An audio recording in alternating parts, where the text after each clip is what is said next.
Varicose veins కి సరైన చికిత్స కోసం సంప్రదించండి ఎవిస్ హాస్పిటల్. నమస్తే రమ్మగారు. నమస్తే జయ. పోలి పాడ్యం ఉంది కదా రమ్మగారు, ఈ పాడ్యంకి సంబంధించి మనం ప్రతి సంవత్సరం మాట్లాడుకుంటాము.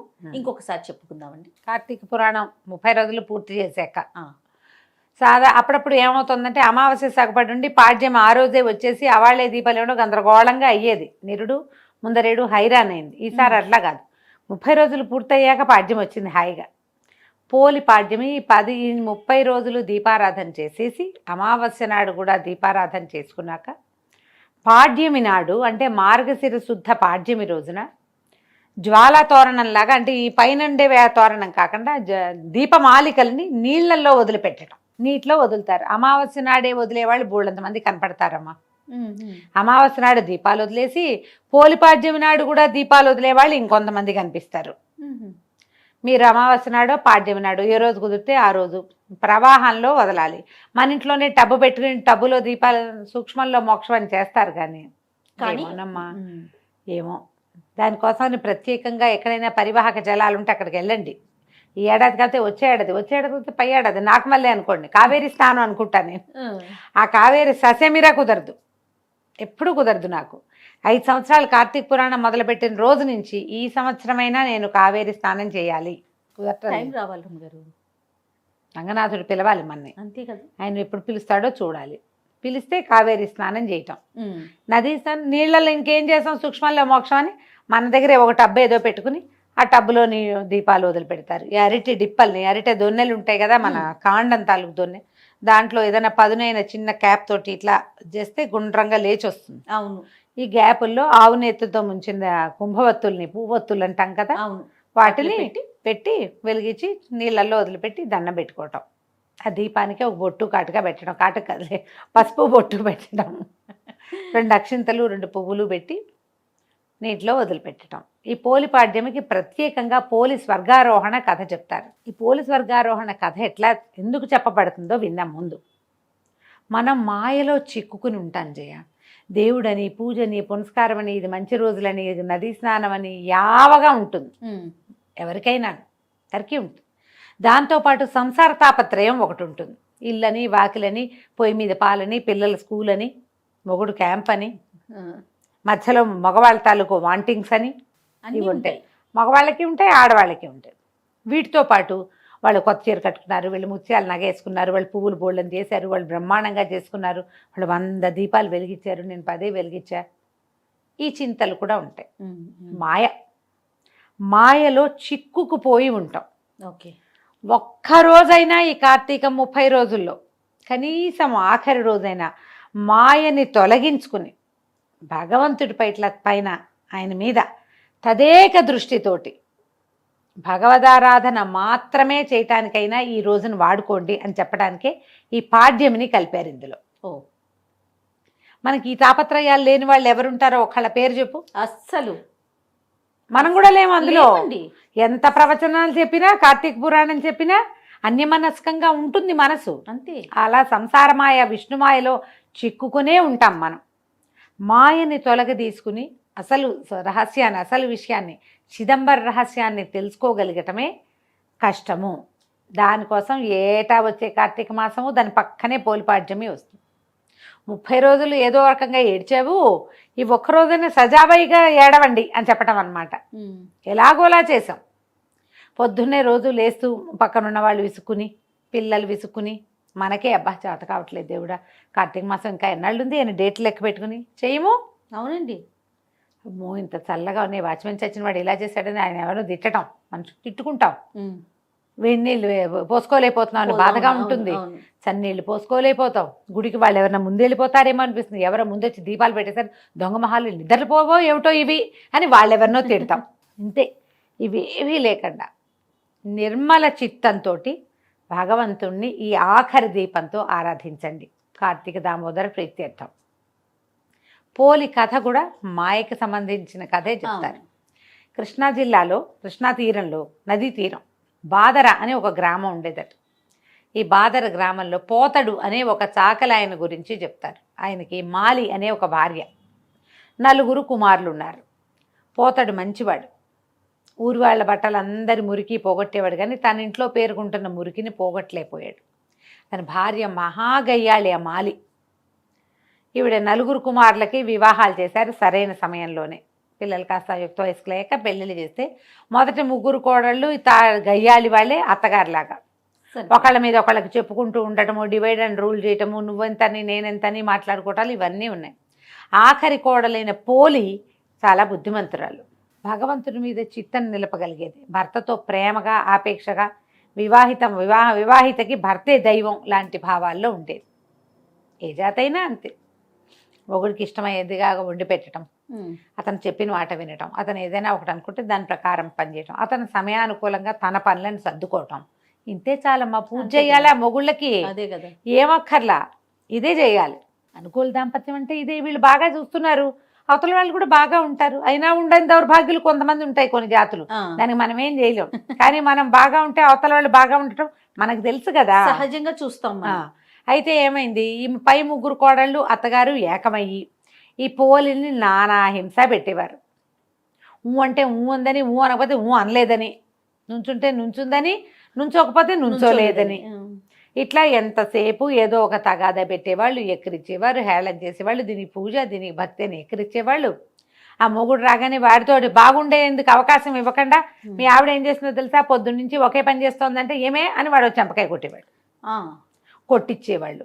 అయినా అమ్మాయి భర్తతో బాగానే ఉండేది. 4 అలాంటి వాళ్ళే. తల్లి అంతే, 3 తోడుకోడళ్ళు అంతే. కొంతకాలానికి కార్తీక మాసం వచ్చింది. వీళ్ళందరూ ఏం చేసేవాళ్ళు, అత్తా కోడళ్ళు కార్తీక మాసం నదీ తీరానికి వెళ్ళి స్నానం చేసి దీపాలు పెట్టుకునేవాళ్ళు. ఆ పిల్లకి, ఆఖరి పిల్లకి అన్ని ఇంటి పనులన్నీ అప్పచెప్పేవాళ్ళు. పాలు తీయటం, పాలు కాగబెట్టడం, పొద్దున్నే దాలి వెలిగించడం, అవన్నీ పనులు కదా ఇళ్లలో. పొయ్యి మీద అన్నం పడేయటం, ఇవన్నీ చేసి. అయితే వాళ్ళు రోజు వెళ్ళేవాళ్ళు, కానీ ఇది పాలు సరిగా తీసిందో తీయలేదో, మొద్దు మొహంది, గబగబా పని చేయదు అని ఒకళ్ళు, ఆ వెన్న తీసి కాస్త ఒంటికి రాసుకుంటుందో ఏమిటో, అసలే శీతాకాలం అనేవాళ్ళు ఇంకొకళ్ళు. అన్యాయంగా మాట్లాడతారు అంతే. కొంతమంది మనుషులు అలాగే ఉంటారు. అమ్మేసుకుంటోందేమోనని, ఏదైనా దుత్తలు పడేసిందేమో, అన్నం మనం చెప్పిందంతా వండిందో లేదో, అన్నం చిమడబెట్టిందో ఏమిటో, ఆ కూర దానికి చేయటం రాదు, కూర చెప్పేమో సరిగ్గా చేస్తుందో చేయదు, ఇట్లాంటి భావాలతోటే స్నానాలు చేసేవాళ్ళు, దీపాలు పెట్టేవాళ్ళు. ఎవరికైనా చెప్పేటప్పుడు ఉందిగా మాకు మారేమా, పని పాట రాదు, మొద్దు అని దాన్ని ఏదో ఒకటని ఎవరికో చెప్పేవాళ్ళు. ఈ పిల్ల ఇంట్లో పనులు చేసుకునేది. 1 రోజులు గడిచింది. ఒక్కరోజు కూడా కార్తీక దీపమే పెట్టలేకపోయింది. ఇంట్లోనే స్నానం చేయాల్సి వచ్చేది. ఆ కాలంలో అందరూ నదీ స్నానాలకు వెళ్ళేవాళ్ళు. ఒక్కనాడైనా పోనీ దీని జీవితానికి ఒక నదీ స్నానం అని ఒక రోజైనా దాన్ని తీసుకెళ్ళాలి, ఆ చిన్నపిల్లని, కోడల్ని. ఆ పిల్లని ఇంట్లోనే వదిలేసేవాళ్ళు, పోలిని. అయితే కార్తీక అమావాస్య వచ్చింది. అమావాస్య వెళ్ళిన కొన్ని గంటలకి తెల్లవారింది. ఆ పూట పాడ్యం వచ్చేసింది. కాకపోతే వీళ్ళందరూ ఏం చేశారు, ఇంకా అమావాస్య పొద్దులున్నాయి, దీపాలు పెట్టుకోవడానికి అంతా పోయారు. ఈ పిల్ల దేవుడా రాముడాని కళ్ళ నీళ్ళు పెట్టుకుని, అయ్యో నెలంతా వెళ్ళిపోయిందే, ఆఖరి స్నానాలకు వెళ్ళిపోయారు వీళ్ళు. కార్తీక అదే అమావాస్య రోజు పొద్దున్నే పోయారు, మధ్యాహ్నానికి అమావాస్య వెళ్ళిపోయి పాడ్యం వచ్చేస్తుంది. అందరు వెళ్ళిపోయారు ఆఖరి స్నానాలకి. ఒక్క నదీ స్నానం చేయలేదు, దేవుడికి ఒక్క దీపం పెట్టలేదు. ఏం చేయాలి అని బాధపడుతూ ఆ పిల్ల ఏం చేసింది, పొంతలో ఉన్న నీళ్ళు చేసి స్నానం చేసింది. ఇంట్లోనే కృష్ణా, గోదావరి, గంగా, కావేరి అనుకుంటూ స్నానం చేసింది. అక్కడి నుంచి వెన్న చిలికి వెన్న తీసింది. వెన్న తీస్తే కవ్వ అంతా జిడ్డు, చెయ్యి అంతా జిడ్డు. పిల్ల అనుకుంది, ఇంత జిడ్డు ఉంది కదా, ఈ కవ్వ అనుకున్న వెన్న తీసి కాస్త దీపం పెడదామని ఈ చీర కొసలు, కొంచెం మెత్తటి చీర, ఆ నలిగి చిరుగులు పెట్టింది. కొస నుంచి ఇట్లా దారాలు లాగి అంత దారం తీసి ఇట్లా మెలిపెడితే అంతంత ఒత్తులు చేసింది 2. ఆ వెన్న మీద బాగా మెదిపి జిడ్డు అంటించింది. అంటించి నీళ్ళ బాణలు ఉంటాయి, చాకలి బాణ అంటారు, ఆ బాణలో పొయ్యి మీద పెట్టి చౌడు అవి వేసి బట్టలు ఉడికిస్తారు. కమ్ము బిడవటం అంటారు దాన్ని ఊళ్ళల్లో. బట్టలు కమ్ము బిడవటం అంటే చౌడేసి ఉడకబెడతారు. చౌడు అంటే ఏంటంటే అదొక రకమైన సున్నం, చవిటి సున్నం అంటారు, బ్లీచింగ్ పౌడర్ అలాంటిది చౌడు అంటారు. చాకళ్ళకి బాగా తెలుస్తుంది ఆ పేరు. మా ఊళ్ళో కూడా చేసేవాళ్ళు. కమ్ము పిడిచి తేవడం, పంచెలు అవి కమ్ము పిడిచేవాళ్ళు. పంచెల్ని బాగా వేసి ఉడికిస్తే గాళ్ళల్లో ఉన్న మురికంతపై తెల్లగా వచ్చేవి బట్టలు, కర్రకర్రలాడుతూ ఉంటాయన్నమాట, చక్కగా పెళ్ళపెళ్ళాడుతూ బట్టలు. ఆ బాణలో ఆ దీపం వదిలిపెట్టి దండం పెట్టుకుంటుంది. దండం పెట్టుకుంటుంటే విష్ణుమూర్తి, ఆయనట కార్తీక దామోదరుడు కదా, వైకుంఠంలో నిలబడి చూస్తుంటే ఒక బాణలో కదులుతున్న దీపం ఆయన్ని ఆకర్షించింది. అది చూస్తే ఆ పిల్ల భక్తిగా బాణ దగ్గర కూర్చుని మోకాడి తండా వేసి, కార్తీక దామోదర రక్షించు తండ్రి, స్నానం చేయలేకపోయాను, ఈ పూజని నీకు సమర్పిస్తున్నాను అని దండం పెట్టుకుంటాను. ఆయనకి ఎంత నచ్చిందంటే, ఇది కదా భక్తి అని సుశీలుడు పుణ్యశీలుడు అని ఈయన దగ్గర ఈ వీళ్ళు ఉన్నారు పార్షదులు. సుశీలుని పిలిచి భూలోకంలోకి వెళ్ళి ఆ దీపం విడిచిన పోలిని తీసుకురా అని చెప్పాడు. అక్కడి నుంచి దివ్య విమానం వచ్చేసింది. రావటం, ఈ అమ్మాయి పోలిని రెక్కబట్టి లేవదీసి విమానంలో కూర్చోబెట్టుకున్నారు. విమానం వెళ్తుంది. ఈ కార్తీక మాసం అంతా స్నానాలు చేశారు. నదీ తీరాన్ని ఉన్నారు. నదీ తీరాలకు వెళ్ళే వాళ్ళందరూ భక్తులు కాదమ్మా. అంతే కదా రమ్మగారు. కార్తీక స్నానం సరదాగా చేసే వాళ్ళు ఉంటారు. ఫ్రెండ్స్ అందరూ వెళ్తున్నారని వెళ్ళేవాళ్ళు. అక్కడ ఏం వింతలు దొరుకుతాయో చూద్దాం అనుకునేవాళ్ళు. చాలామంది ఆడవాళ్ళు వస్తారు, కలర్ఫుల్గా ఉంటుందని చూసే మొహాలు కూడా వెళ్తాయి కొన్ని. అవును. ఆ ఉన్న జనమంతా చూస్తున్నారు పైకి. విమానం వెళ్తుంది, దివ్య విమానం. ఆ లోపల కూర్చున్న పాచీర కట్టుకుని ఉన్న పోలిని అప్సరోగణం సేవిస్తున్నారట. వింజామరలు విసురుతున్నారు.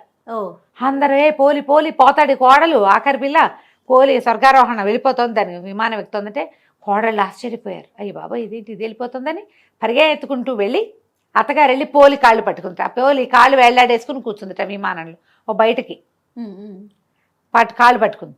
అత్తగారి కాళ్ళు పెద్ద కోడలు కాళ్ళని రెండో కోడలు, రెండో కోడలి కాళ్ళని మూడో కోడలు పుచ్చుకుని వేళ్లాడుతూ వెళ్ళారు. అక్కడ కూడా వదల పైకి వెళ్ళేసరికల్లా ఆ సుశీలుడు అన్నట్ట, మీరెవరు, మీకు మాతో పాటు వచ్చే అర్హత లేదు, పొండి వదిలేయండి చేతులు అన్నట్టు.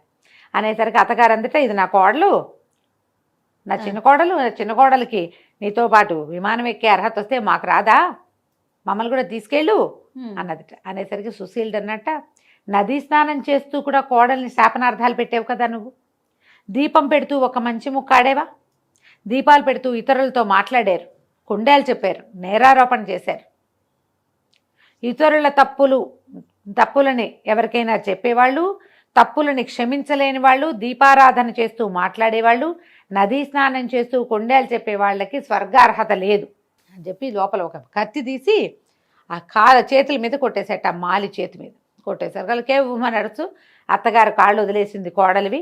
మొత్తం అందరూ పడిపోయారు ఢమామని కిందకి. గుంపంతా కింద పడిపోయింది. జనాలంతా చూస్తూ ఉండగానే నెత్తి తడుముకున్నారు. వీళ్ళు లేచి పోలిని మాత్రం చక్కగా స్వర్గారోహణ చేయించేశారు. ఆ అమ్మాయి సశరీరంగానే విష్ణు సాయుధ్యాన్ని పొందింది. ఈ కథను చెప్పుకుని నీళ్ళలో దీపాలు విడిచిపెట్టండి. దీనికి ముందు ఏం పూజ చేయాలి అందరూ అడుగుతారు.